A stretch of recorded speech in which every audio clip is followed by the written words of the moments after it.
‘yan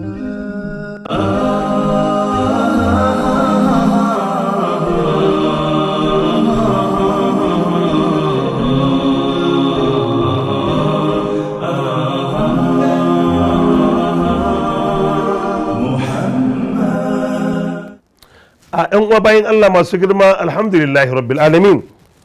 Mun dawo kuma za mu koma inda muke. Ina bayani ne akan bashi. Bashi amana ce a kanka. Bashi wajibi ne idan kana da kuɗi ka biya. Bashi yana hana mutum zuwa aikin haji, ko da ko na farilla ne, ma'ana bai taɓa yi ba. Saboda ka biya mutane kuɗinsu ya fi dacewa da ka je aikin haji. Muna karantawa ina bayani idan a lokacin da manzon Allah bai samu fatahi ba, ma'ana ba a samu dukiya ba, don yakin manzon sama da ya samu kuɗi da yawa babu kamar Khaibar. Saboda haka lokacin nan da manzon Allah ya samu dukiya, kafin samun dukiyar idan an kawo mutum da bashi, in manzon Allah zai mai sallah sai ya ce mai wannan mutumin ana bin shi bashi, sai ya yi tambaya. Ba za a kawo gawa kawai kamar sallah ba, sai ka yi tambaya nawa ake bi ana bin shi bashi. Manzon Allah yakan yi haka, sai ya tambaya, sai sahabbai sai mashi a'a babu komai a kan shi. Annabi sai ya ce to shikenan, sai mai sallah. Idan an kawo wani da nauyi a kansa, sai annabi tambaya to na yadda ana bin shi bashi, ana bin shi, to akwai zai biya mishi. Wani ya dauka a kansa cewa zan biya.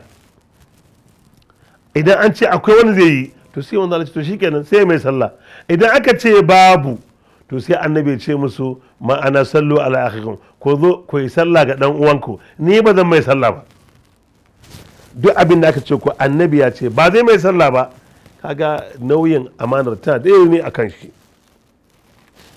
Yana cewa wata rana an zo da mutumin ansar, wani mutumin madina, sai mana aka aje shi liyasalli alaihi, yace fakhat al-khutuwat, sai annabi ya ja layi ya aje, sun makala sai ya ce hal alaihi dainun, shin akwai bashi a kansa? Qalu na'am, suka ce ana bin shi bashi ya rasulullahi, ai akwai bashi a kansa, amma bashin ai ba mai yawa bane ya rasulullahi. Nawa ne? Ai dan salatatu danarin, ai dinari 3 ne kawai. Walaisa annaha ma'ana watan ainihin wafa, ma'ana ba shi da wanda zai biya mishi. Shi sanya aka samu tangarda akan hakan. Fata akhara sai mu don Allah yi baya baya. Faƙala sai ce sallu ala sahibukum, ma'ana watan ku yi sallah akan dan uwanka, shi dan uwanku shi ba zai yi ba. Fa'ara fa zalika fi wujuhil qaumi, sahabai suka fahimci cewa wannan Allah ba zai mai sallah ba. Tagayyarat wujuhum, kaifa lam yusalli alaihi nabi sallallahu alaihi wasallam, me yasa annabi bai mai sallah ba? Fataqaddama Abu Qatada, sai Abu Qatada ya ce ya rasulullahi, ai nawa ne? dinari 3 ne. Ya ce alayya dainu, manzo Allah na dauka a kaina, ni zan biya. Fataqaddama annabi sallallahu alaihi wasallam fa salla alaihi. Watan karanci fa dan uwa, duk abin da ke zama na amana ne, to ai sauri a biya, kar ka bari sai gobe ko sai an jima. Wannan hadisi ne da Bukhari ya rawaito shi. Wa mal asaf al'ana tajidu kathira min nasi alaihi dain wa huwa qadirun ala wafa, walakinahu yumatil wa iyad billah. Sai dai mu a zamanin mu ne yanzu ma, ba wai a'a mutum ne bai da kuɗin ba ne, da kuɗin ya rasu sai je banki ya ƙara rakito bashi. Saboda me? Wai saboda baɗi kar a ce zai yi zakka. An ce wa duk wanda ake bi bashi shi baya zakka. Sai ɗebi kuɗi ya da jari sama da na miliyan 100, sai kuma ya ƙaro miliyan 200, miliyan 300, wani ya nemo 50,000, 60,000, 70,000, duk wannan sai ya ɗauka ya ɗora ma kanshi don ya samu cin nasara. Bawan Allah, ina za mu je a haka? Me za mu iya yi? Wani ya da kuɗi ya yi noma ya yi kaza, wata ta da kuɗi ta yi aiki an ba ta kuɗinta wata ya ƙare, amma ba za ta iya biya ba.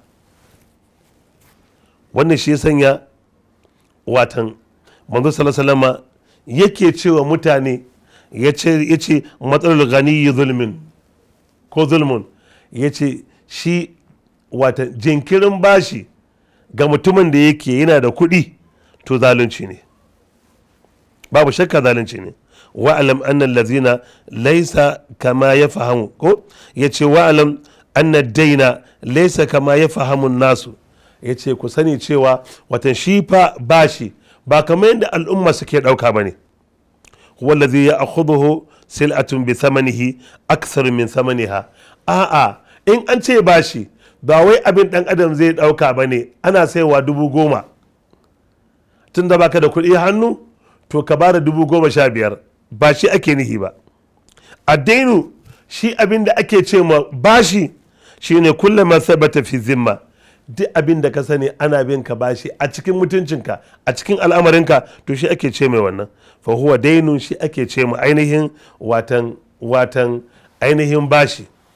wannan bashi sawa'un kuɗi ka bada aka baka, a'a kuɗi ne ba kuɗi ba ne, kayan kuɗi aka baka, a'a gidan haya ne ana bin ka bashi baka biya ba, a'a kuɗi ne na ka shiga mota za ka je Kano da Kaduna ko daga Kano zuwa Sokoto ko ainihin kaza, bashi ake bin ka, in ka zauna idan stawaita sai ka biya. ayu shay'in yuthbitu fi zimmatika fa huwa dainun, duk wani abin da ka sani yana ƙarƙashin al'amarinka to wannan watan dainun ne, sai ka biya matuƙar kana buƙatar zaman lafiya da ubangijinka. ya ku bayin Allah, hadisin haƙi yana gwada mana wani abu, ya ce aidan dalilin ala jawazi taukil fi qasamin aw qisamin ma yajizu ay ma yajibu ala al-insani qismatuhu. yace shi wannan abin da muke magana hadisin yana alamta mana ya halatta ka wakiltar da wani akan raba wani abu, ko kuma ka wakiltar da wani wani abin ka yi shi ko ka sa wani ya maka, kamar raba zakka ko raba wani abu, wannan ya halatta. ya ce annabi ya ce sai na ba da umarni na ce aje a raba, kenan ya halatta a raba. ja'izi ne fi kulli haƙƙin ta da niyaba min huquqin lahi, duk wani haƙƙi da yake ana iya shiga ana iya sanya wakilci a ciki to babu laifi idan mutum ya sanya wani ya wakilce shi. maimakon in je an so aure da kaina ina iya sanya wani je an so min aikin haji, idan bana iyawa sai in sa wani ya je ya yi min. saboda haka in za a yi al'amarin zakka sai in sa wani bayan an gama lissafi in ba shi kudin in ce ya je ya cire min. akwai haƙoƙi amma na ɗan adam, idan haƙoƙin ɗan adam a hannunsa kamar cinikayya, kamar na saya ko na saida maka, ko kuma ainihin abin da ake ce mai na ainihin jingina, to irin wa'annan abubuwa babu shakka sai an zo da kai. an gane ku, so nake in ce muku a gurguje, watan ba masa katsin kere, duk abin da ya zo shine wannan hadisi da yake gaya ma al'umma su yi gaugawa wajen aikin alkhairi, kuma wa adamu tahawuni fi zalika, ba a buƙatar ɗan adam watan ya koma ya yi me, watan ya dawo yana yin kasala. ana buƙatar kullum ya zama cewa kai da kake a tsaye kake don ka bauta ma ubangijinka. wa alam annaka idza awwatta nafsaka ala tahawuni aitatta alaihi, ai duk idan dan adam watan yayi kokari, in har dan adam yayi kokari ya saba ma kansa da lalaci da kaza babu shakka zai sha wahala. wa idza awwatuha al-hazmi wal fi'li wal mubadara idattat alaihi, in dan adam ya saba wa kansa da abin alkhairi, ya saba ma kansa da biyan amana, ya saba ma kansa da yin gaugawa wajen yin aikin alkhairi, to ai ya saba wa kansa abin alkhairi. ya ubangiji Allah muna roƙonka ka datar da mu kan aikin kwarai, duk abin da ke zama ba daidai ba Allah ta'ala ka raba mu da shi lafiya. ba fata muke ba, fata mu ubangiji a ta'ala ya raba mu da dukkan abin da ke zama na badala, kuma Allah ka ɗora ma a kan yin gaugawa ga dukkan abin da ke zama daidai, domin idan muka samu daidai mun samu alkhairi, mun samu alkhairi. Ina gaya mana mu yi gaugawa, kai ko da ba za ka iya biya gaba ke ɗaya ba, yanka ba da gaba sai ka ji abin ya maka sauki, kamar an ce maka watan wannan an taimake ka ne, naka ne. Amma in ɗan adam bai samu cin nasara ba, wallahi ɗan adam ya yake sha, wuya yake sha. Bayan Allah matsaya tsayin daka mu yi gaugawa wajen biyan wa ainihin biya wa kawunanmu watan amana.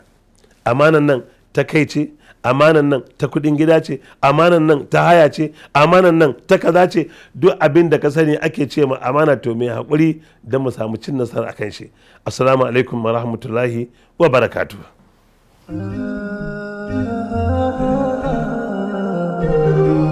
Ah